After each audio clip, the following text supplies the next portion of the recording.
last 50 years have seen the unprecedented development of amazing medical technology and has forced the questions humans never had to previously consider.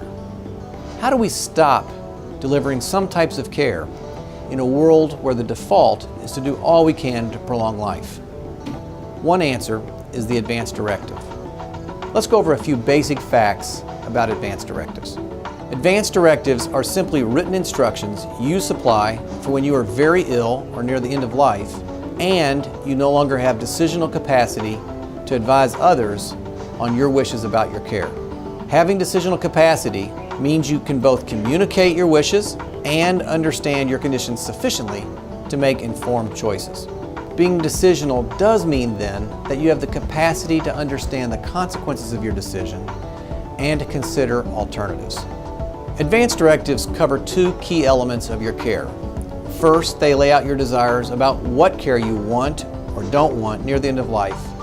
And second, they designate someone else, a proxy in legal terms, to make decisions for you if you are unable. Typically, one simple, short form covers both elements.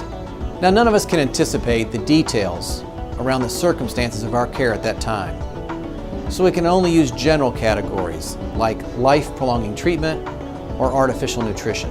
Thus, while you're not required to both express what you want and who you designate, the designation of a proxy who ideally knows you and your values and wishes can really help. It's important, of course, that you have conversations with your proxy about the end of life so that they can make decisions they believe you would make when the circumstances are at hand. Finally, Advanced Directives are not one-time decisions and can be modified as your life changes. Recall they're only in effect when you are no longer decisional. Every state has its own details about Advanced Directives, and I encourage you to become familiar with those regulations.